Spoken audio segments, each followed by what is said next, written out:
오늘 평화의 왕으로 오신 예수님 같은 제목으로 같이 은혜를 나누겠습니다.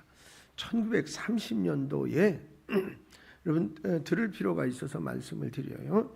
이용도라는 분이 있었습니다.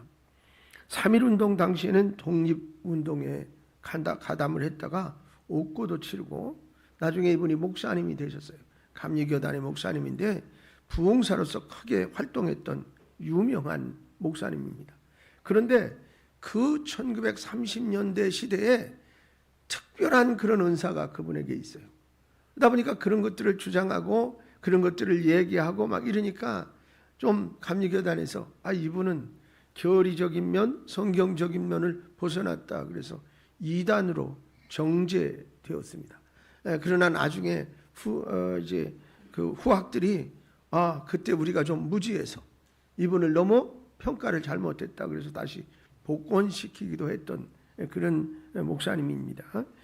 그런데 이제 교리적인 문제로 시비가 있었어요. 그렇지만 그분의 활동은 1930년대 한국 교회를 일깨우는 그야말로 비판의 목소리였으며 부흥운동의 활력을 불어넣는 자극자가 되었다라는 평가를 받고 있는 그런 분입니다. 여러분, 이분은 꼭 어떤 분이 얘기하기를 예수님처럼 산 사람이야 이렇게 말할 정도였습니다. 여러분, 그런데 그는 예수님과 같은 33세 나이에 요절을 했어요. 그러니까 자기 몸을 제대로 돌보지 못하고 그냥 어떻게 뭐냐면 떠돌이 거지처럼 이렇게 다니다가 이제 병을 얻고 들어갔었는데, 어쨌든 이분이 한 번은 평안도의 한 교회에 부흥회를 위해서 가셨어요. 교인들이 이분이 오기를 이제 그때만 해도 무슨 교통수단이 대단하지 않으니까 기차역에 가서 적정한 시간부터 기다리고 섰는 거예요. 장로님이랑 이런 분들이 우리 강사님 이제 맞이하러 가려고 그렇게 기다리는데 기차가 도착을 해서 그 시간에 오지 않으면 이제 그 교회 부흥회를 인도할 수 없는 그런 시간대예요. 교인들은 목사님이 내리시기를 기다리는데 내리는 몇 사람 중에 그분이 안 계신 거예요. 교인들은 목사님 내리시기를 그렇게 눕고 기다리는데 안 나타나니까 참 이상하지요. 한참 기다려도 오지 않자 기차를 놓치셨나 보다. 그때는 그런 일들이 비일비재하기도 했습니다. 싶어서 다들 교회로 돌아갔습니다. 교회에 돌아가니 왜 거지 차림의 사람이 교회 앞에 서서 자꾸 기웃기웃거리고 있는 거예요. 그때 한 사람이 화를 벌컥 내면서 그냥 천국잔치 열으려고 그랬더니 웬 거지가 벌써부터 와가지고 말이에요. 이게 방해를 한다고 말이에요. 그러면서 투덜투덜대면서 야단을 쳤어요. 알고 보니까 그가 바로 이용도 목사님이었습니다. 복장이 그래요. 거지처럼 그렇게. 여러분, 기차에서 내릴 때 하도 옷차림이 남로에서 거지인 줄 알고 사람들이 아예 목사님이라고 전혀 생각하지 않고 그분은 신경도 안 썼던 거예요. 여러분, 외형적으로 보면 이것이 우리가 어떻게 보면 좀 착각하는 모습인데, 외형적으로 판단하고 그것으로 모든 것이 그 진짜인 줄 알고 이렇게 하는 생각하는 것은, 또 말로 그런 것들을 하는 것은 바로 실수이기도 하다는 거죠. 이스라엘 백성들이 범한 실수도 이와 비슷했습니다.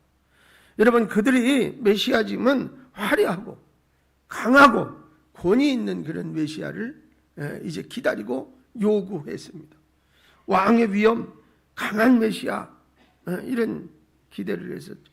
징기스칸보다도 더 강하고, 그래서 그때 당시에 로마의 압제에 살아가는 이 이스라엘 백성들을 해방시켜 줄 사람, 그리고 가난하고 헐벗고 굶주리고 있는 우리를 다 배부르게 먹이고 입히고 이렇게 해줄 그런 해방자를 기다리고 기대했습니다.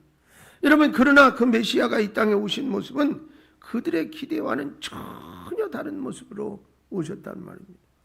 오늘 본문을 보십시오. 이 부분에서 세 가지의 이스라엘 백성들의 입장에서 보면 실망스러운 부분이 나옵니다. 첫째는 메시아가 마리아라는 여인을 통해서 탄생했다는 거예요.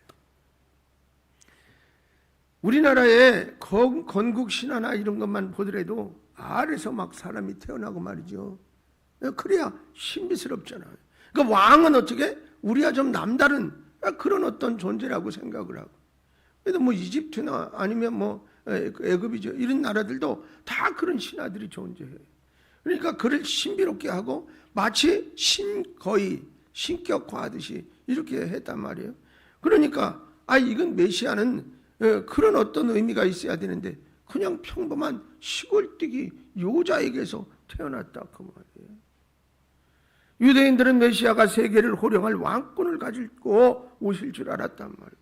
심지어 동방에서 찾아온 박사들도 예루살렘으로 아기 예수님을 찾으러 가지 않았습니까? 그러니까 왜? 예루살렘이 그 이스라엘의 수도니까 그래도 거기서 나서야지. 왜 예루살렘으로 갔을까요? 화려한 왕궁에서 메시아가 탄생했을 것이라고 생각했기 때문에 그랬습니다. 유대인이 기다렸던 강함 그리고 그 화려함, 이 메시아가 촌구석에서 태어나리라고 생각한 사람은 아마 아무도 없었고 꿈에도 상상 못할 일이었습니다. 그런데 예수님은 아주 보잘것없는 마리아라는 시골 여인의 몸에서 태어나셨어요. 요셉과 정혼한 마리아, 그녀는 훌륭한 집 가문의 여인도 아닙니다. 그렇다고 그 당시에 시대를 대표하는 어떤 캐릭터를 가진 여인도 아닙니다. 그저 나사렛이라는 동네에 사는 단지 믿음이 좋은 여자라는 것밖에 내세울 것이 없습니다. 누가복음을 통해서 보면 그녀는 겸손한 여인이었습니다. 성경을 같이 읽어볼까요? 누가복음 1장 38절 말씀을 다 같이 한번 읽겠습니다. 자, 마리아가 이르되 주의 여정이오니 말씀대로 내게 이루어지이다 하며 천사가 떠나가니라. 여러분, 이 일은요 그냥 몇 글자로 되어진 그런 말씀을 우리가 읽는 것 같지만 여기는 대단한 의미가 담겨 있어요. 그때 당시는 어떻게 해요? 처녀가 아이를 가지면 동네 사람들이 모여서 돌로 막 두드려 패서 죽이는 거예요. 그러니까 이 일을 제가 허락한다는 것은 죽을 각오 한다는 얘기거든요. 그러니까 이는 중요한 것은 뭐냐면 내 생명 죽음보다도 천사가 전해준 하나님의 말씀에 권위를 두는 믿음을 가진 여자였다라는 사실이에요. 믿음이 있는 여인이었어요.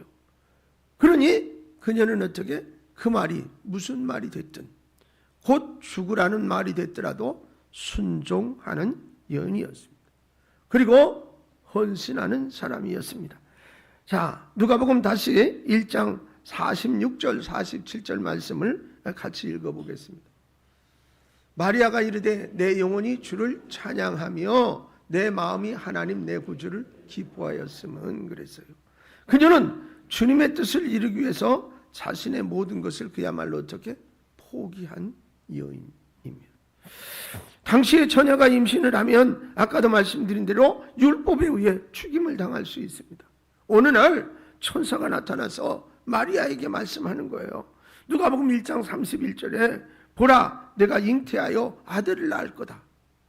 그 이름을 예수라 하라. 생각해 보세요. 아니 지금 내가 처녀인데 느닷없이 아이가 생길 것이라고 그러면서 그걸 어떻게 받아들일 수 있겠어요? 그냥 우리가 여러분의 입장으로 한번 돌아가서 생각을 해보란 말이죠. 예. 도저히 있을 수 없는 일 아닙니까? 그리고 그 시대 율법에 의해 돌에 맞아 죽을 수 있는 상황인데 이거에 만약에 사실이라면 나는 죽는 거예요. 그럼에도 불구하고 마리아의 고백을 보시면 누가복음 1장 38절에 마리아가 이르되 주의 여종이오니 말씀대로 내게 이루어지이다 하며 천사가 떠나가니라. 이게 주인과 종의 온전한 관계인 거예요. 그래서 제가 여러분에게 자주 말씀을 드리지만 나의 주인이 누구냐? 하나님이시다. 그분이 말씀하시면 여기 마리아처럼 주의 여종이오니 그렇게 되기를 원합니다 라고 말할 수 있는 것이 믿음의 사람의 모습인 건데, 여러분 가끔은 보면 내가 이제 기도를 할 때 하나님 앞에, 하나님 나 이것도 이렇게 돼야 되고요, 이렇게 돼야 되고, 이렇게 돼야 되니까 들어주세요. 누가 대장이요? 내가 주인이 돼서 하나님을 종으로 부리는 거라. 그러니까 어떻게 보면 우리의 신앙의 어떤 패턴이 반대로 뒤집어졌어요. 주님 말씀하세요. 제가 듣습니다. 여러분 기도를 많이 한 사람은 거의 그런 기도를 해요. 주님 상황이 이래요. 어떻게 할까요? 말씀하세요. 자, 여러분 아들을 낳으니 예수라 하라. 지금 내가 처녀인데 느닷없이 아이가 생길 것이라고 그러면 어떻게 받아들이겠느냐. 율법에 의하면 죽을 수 있는데, 그럼에도 불구하고 마리아는 그것을 받아들이는 고백을 드려요. 자신의 모든 것을 포기하고 하나님의 영광을 위하여 아멘 이렇게 한 것이라. 보잘것없는 시골 여인이었지만 마리아는 그야말로 큰 믿음의 여인이었음을 볼 수가 있습니다. 여러분 생각을 해보세요. 하나님이 아무나 택해서 메시아를 낳게 하셨겠느냐고. 여러분 그러니 우리가 알다시피 신분이 높으냐 부자냐 무슨 뭐가 어떠냐라는 것이 아니라 하나님의 기준은 믿음에 있다. 이 여인은 이런 믿음을 가졌어요. 이 여인으로 하여금 이 땅에 메시아가 오셨고 탄생하셨고 인류의 구원이 이루어진 것인 줄로 믿습니다. 할렐루야. 사랑하는 여러분, 주님의 영광을 위하여 마리아와 같은 마음이 우리 모두에게 충만하시기를 축원합니다. 두 번째로 주님께서 탄생하신 그 자리입니다. 성경은 예수님이 탄생하실 때 비단 강보에 쌓여 있었고 아름다운 침대에 뉘어져 있다고 말하지 않고 있습니다. 여러분 좋은 집도 아닙니다. 베들레헴 한 여관 같은 곳에서, 그것도 숙박업소에 머무는 사람들이 들의 말이나 나귀 이런 것들을 메어두는 외양간에서 태어나셨고, 그리고 구유에 누우셨어요. 구유는 여러분 잘 알다시피 뭐예요? 말이나 소의 먹이통이지요. 여러분 시골에서 사시던 분들은 알 거예요. 이제 겨울에는 어떻습니까? 그냥 큰 가마솥에다가 소죽을 써가지고 거기는 뭐 집이나 콩깍지나 뭐 이런 거 다 집어넣고 쌀뜨물이나 모자란 물도 한 바가지 붓고 그렇게 해가지고 풀풀 끓여가지고 그걸 구유에다 갖다 주면 소가 그것을 먹습니다. 얼마나 맛있게 먹는지 침을 질질 흘려가면서 그냥 섞어가면서 그렇게 먹어요. 여러분 거기에 예수님이 누우신 거예요. 이렇게. 어떻게 보면 요즘 젊은 사람들은 상당히 낭만적이라고 하더라고요.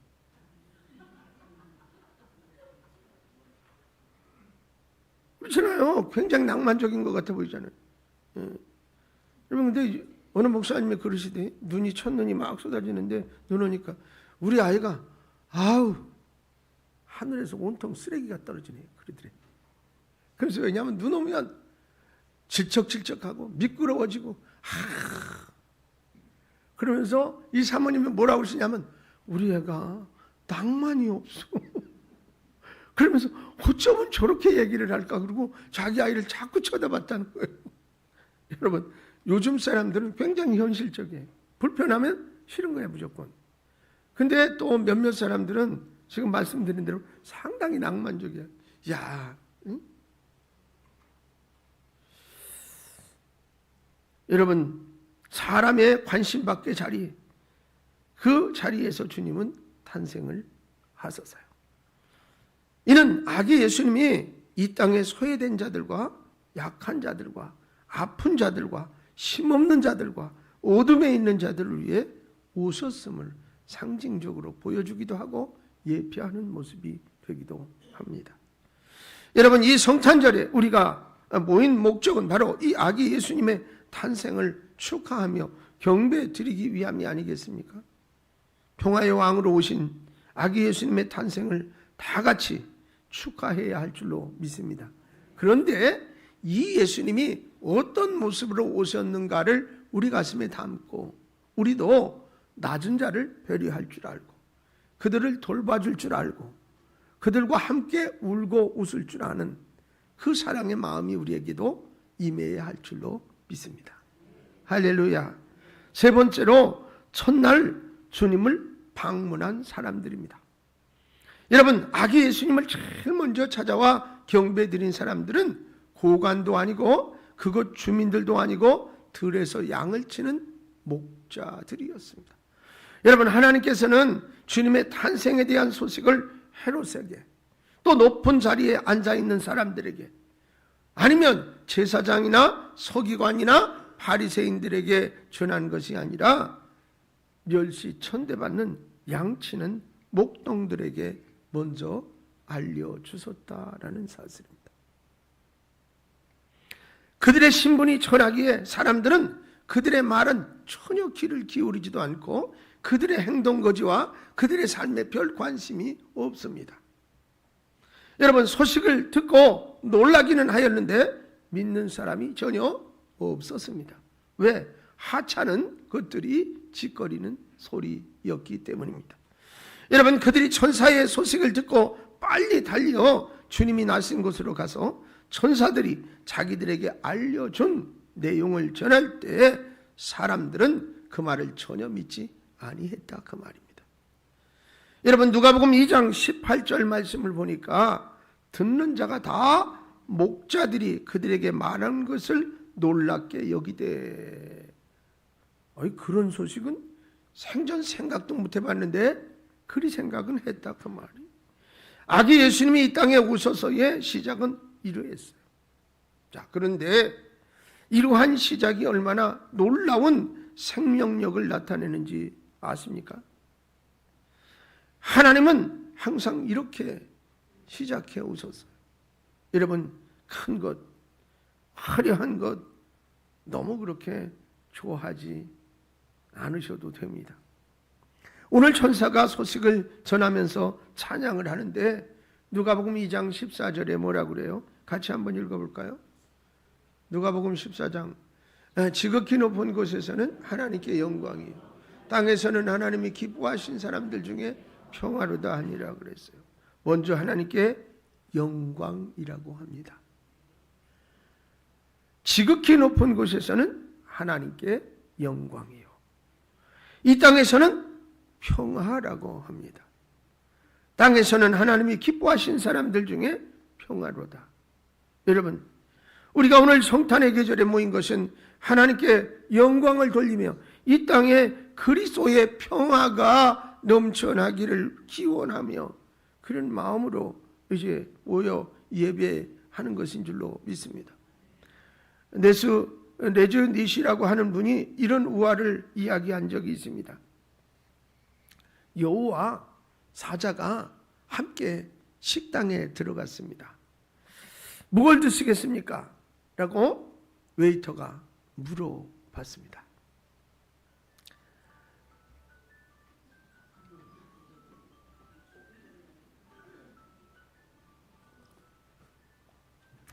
이 시간에 알람을 맞춰놓은 거 식사 시간이 돼가지고. 다시요, 주목하세요. 누구하고 누구? 금방 한 얘기 까먹으면 안 되지. 여우하고 누가 들어갔어요? 사자가 식당에 들어갔습니다. 웨이터가 와서 무엇을 드시겠습니까? 그리고 주문을 했습니다.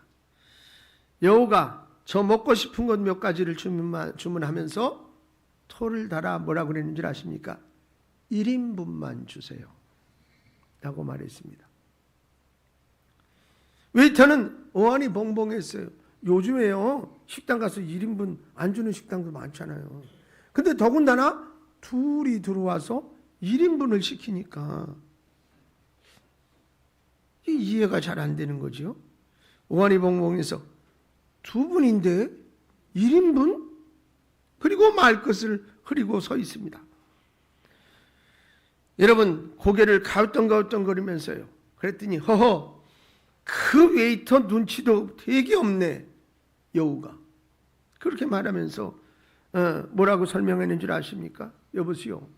웨이터 양반, 저 사자 양반이 배가 고팠다면 내가 지금 살아있을 수 있겠소? 저 사자 배부르다 이 말이야. 나하고 같이 지금 같이 가는 거 보면 여러분 사자는 맹수입니다. 맹수 중에서 가장 무서운 맹수 상위 포식자입니다. 그러나 그 맹수도 배가 부르면 착해집니다. 배부른 사자가 뒹구는 거 보셨어요? 그냥 뭐 하품 팍 하고 그냥 그늘에서 누가 뭐 지나간대 고개 한번 쳐다보고 그냥 자요.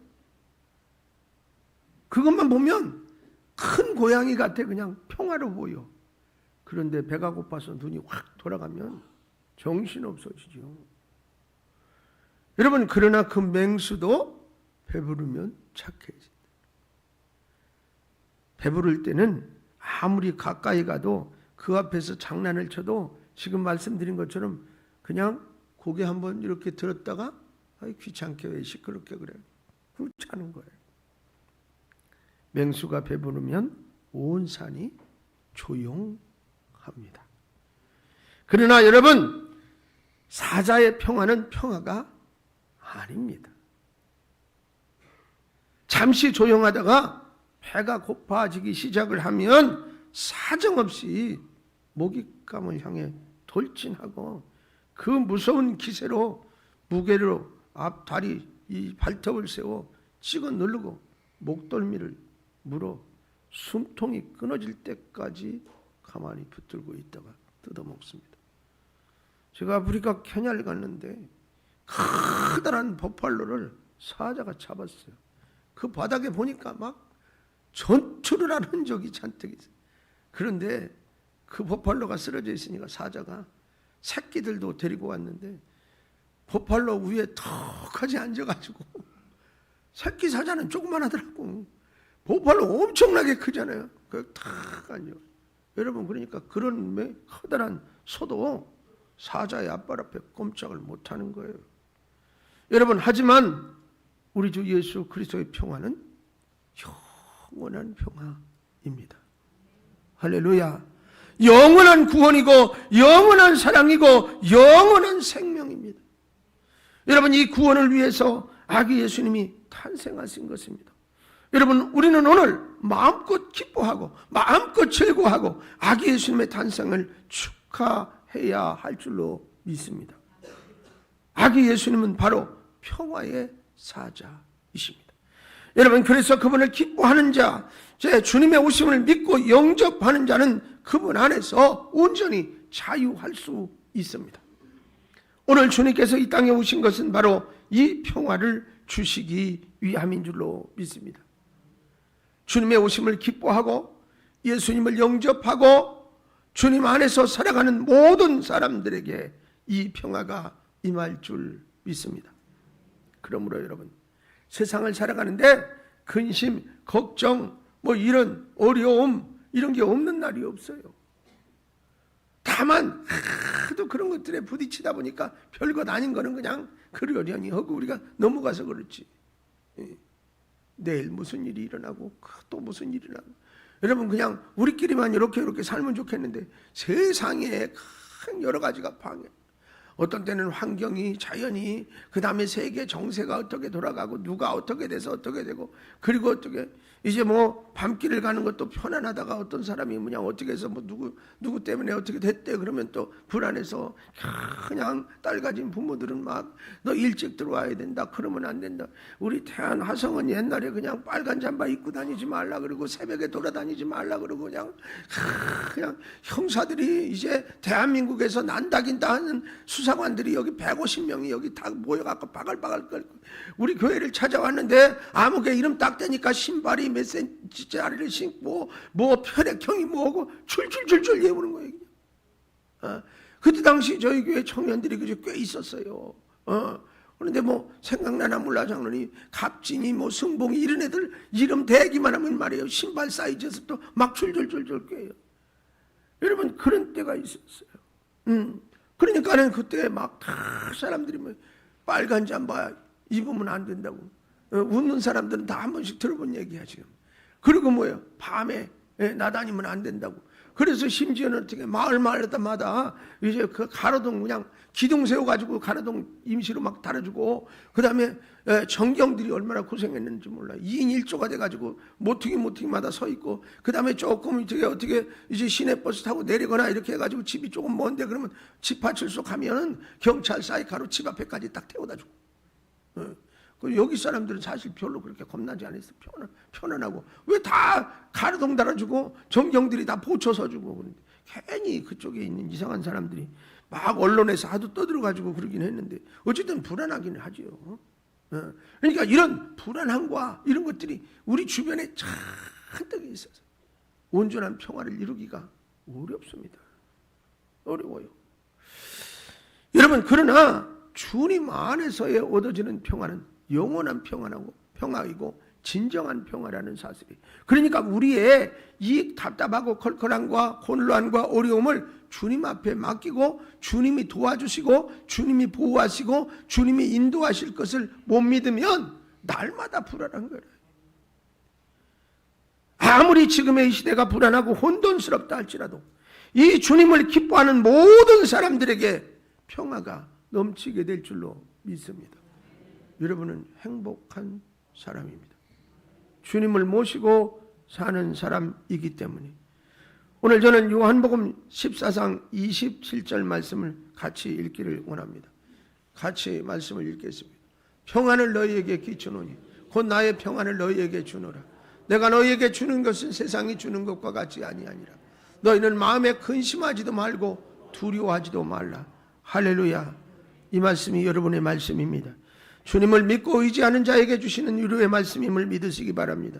주님이 주시는 평화가 여러분의 심령과 여러분의 삶의 현장에 넘치시기를 축원합니다. 할렐루야. 찬송하겠습니다.